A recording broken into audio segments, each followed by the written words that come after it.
Hoje eu vou falar quem pode substituir Francisco. Veja os nomes cotados aí, pessoal. Veja aí quais os nomes mais cotados aí com a morte do Papa Francisco nessa segunda-feira, dia 21. O Vaticano vai começar os preparativos para escolher um novo líder da Igreja Católica. A votação para eleger um novo Papa, chamado de conclave, deve começar entre 15 e 20 dias. Estão aptos a participar da eleição 135 cardeais com menos de 80 anos, membros do colégio, sendo 7 brasileiros. Vamos para o primeiro conclave aqui. Veja seguir alguns nomes que estão sendo cotados para suceder Francisco, pessoal. Então vamos lá.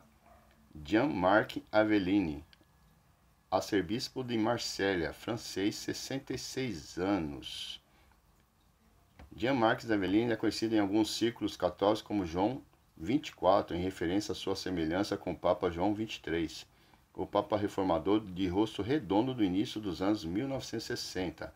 Avellini é conhecido por sua natureza simples e descontraída, sua facilidade para fazer piadas e sua proximidade ideológica como Francisco, especialmente em relação à imigração e à relação com o mundo muçulmano. Ele também é um intelectual sério com doutorado em teologia e graduação filosofia, né, pessoal? O arcebispo nasceu na Argélia em uma família de imigrantes espanhóis que se mudaram para a França após a independência da Argélia e viveu a maior parte de sua vida em Marsella. Vamos para o segundo. Cardeal Péter Erdő, húngaro, 72 anos. Erdő já era um candidato papal no último conclave em 2013, graças a seus amplos contatos com a Igreja na Europa e na África, e por ser visto como um pioneiro do movimento da nova evangelização para reacender a fé católica em nações avançadas secularizadas, uma prioridade para muitos cardeais. Ele é considerado conservador e teologia. Em discurso por toda a Europa, enfatiza a raiz cristã do continente, no entanto também é visto como pragmático e nunca entrou em conflito abertamente com Francisco, ao contrário de outros clérigos de mentalidade tradicional. Apesar disso, Erdő causou surpresa no Vaticano durante a crise migratória de 2015, quando foi contra o apelo do Papa Francisco para que as igrejas acolhessem refugiados, dizendo que isso equivalia a tráfico de pessoas, aparentemente se alinhando com o primeiro-ministro nacionalista da Hungria, Viktor Orbán. Vamos para o terceiro. Cardeal Mário Grech, secretário-geral do Sínodo dos Bispos Malteses, 68 anos, pessoal. Grech vem de Gozo, uma pequena ilha que faz parte de Malta, o menor país da União Europeia. Partindo de um começo modesto, Grech evoluiu para grandes efeitos, sendo nomeado pelo Papa Francisco para ser secretário-geral do Sínodo do Bispo, um cargo de peso dentro do Vaticano. Inicialmente visto conservador, Grech se tornou uma porta-voz da reforma de Francisco dentro da Igreja durante anos, evoluindo rapidamente com os tempos. Em 2008, vários cidadãos gays malteses declararam que estavam deixando a Igreja em protesto contra o que viu como uma postura anti-LGBT do então Pontífice, o Papa Bento XVI. Grech demonstrou pouca simpatia na Europa, pouca simpatia na época, né, pessoal?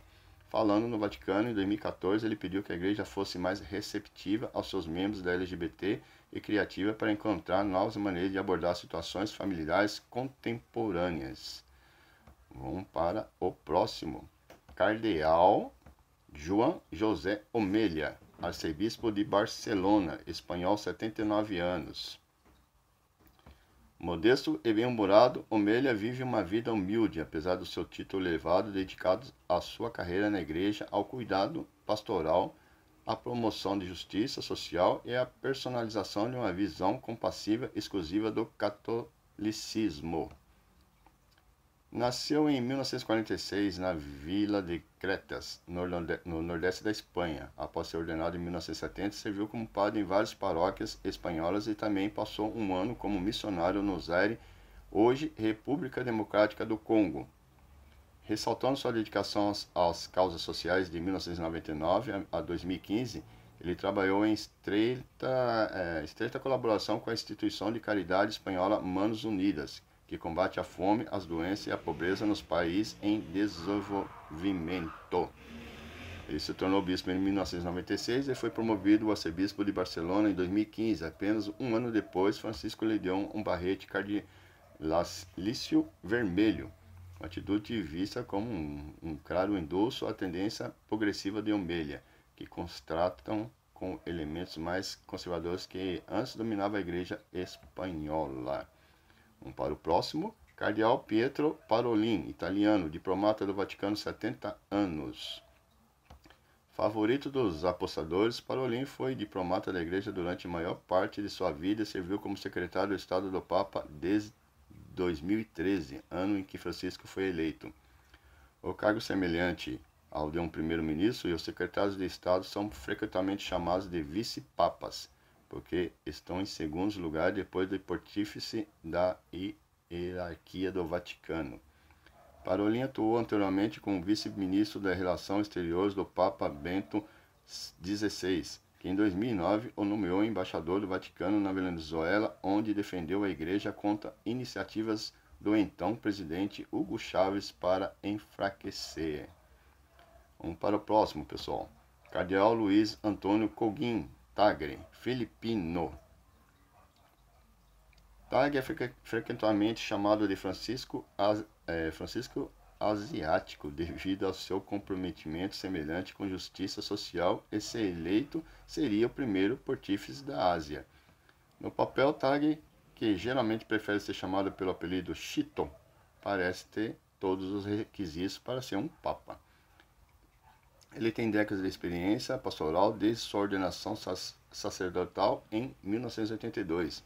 Depois adquiriu experiência administrativa, primeiro como bispo de Mus e depois como arcebispo de Manilha. O Papa Bento XVI o nomeou cardeal em 2012 em uma ação vista por alguns como uma estratégia de Francisco para dar a Tagle alguma experiência do Vaticano. Vamos para o próximo. Cardeal Joseph Tobin, arcebispo de Newark, americano, 72 anos. É impossível que os cardeais do mundo escolhessem o primeiro Papa dos Estados Unidos, mas se estivesse disposto a isso, Tobin parecia a possibilidade mais provável. Tobin serviu como segundo em comando no escritório do Vaticano de 2009 a 2012 e foi então nomeado pelo Papa Bento XVI, arcebispo de Indianópolis, Indiana. Francisco o promoveu a cardeal em 2016 e posteriormente o nomeou arcebispo de Newark. Nessa última função, Tobin, um homem grandalhão conhecido por sua rotina de exercícios de levantamento de peso, lidou com o escândalo católico de maior repercussão dos últimos anos. Em 2018, o então cardeal Theodore McCarrick, um dos antecessores de Tobin em Newark, foi afastado do ministro por acusações de má conduta sexual com seminarista. Tobin recebeu elogio por sua condição de escândalo, incluindo a decisão de tomar públicos acordos anteriormente confidenciais feitos entre a arquidiocese e a suposta vítima de Mickey Carrick. Tobin é o mais velho de 3 irmãos e afirmou ser um alcoólatra em recuperação. Ele é conhecido por uma atitude de abertura em relação a pessoas LGBT. Vamos para o próximo. Cardeal Peter Codill. Ele é ganês, funcionário do Vaticano, 76 anos. De origem humilde em uma pequena cidade africana, o cardeal Peter Turkson alcançou grandes defesas na igreja, que se tornou um candidato a se tomar o primeiro Papa da África subsaariana. Ele combina uma longa experiência pastoral, cuidando de congregações em Gana, com experiência prática na liderança de vários escritórios do Vaticano, bem como as fortes habilidades de comunicação. O fato de ele vir de uma das regiões mais dinâmicas, para a igreja, que está lutando contra as forças do secularismo em suas terras centrais europeias, também deve reforçar sua posição. Vamos lá para o próximo. Matteo Maria Zuppi, italiano, arcebispo de Bolonha, 69 anos.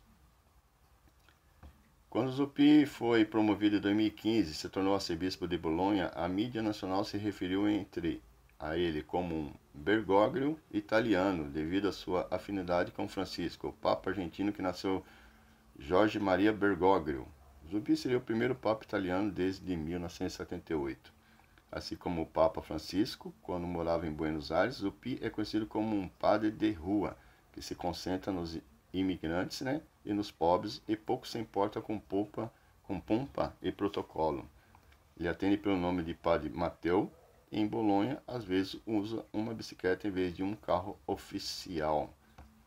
Se ele fosse eleito para os conservadores, provavelmente o veria como desconfiança. Vítima de abuso sexual na igreja também poderia se opor a ele, já que a Igreja Católica Italiana, que ele lidera desde 2022, tem sido lenta em investigar a confronto questão. Então é isso aí, pessoal.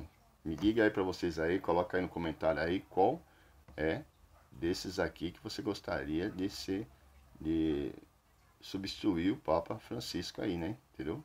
Que faleceu nessa segunda-feira, dia 21 de abril aí, aos 88 anos, deixando um legendado de tolerância, diálogo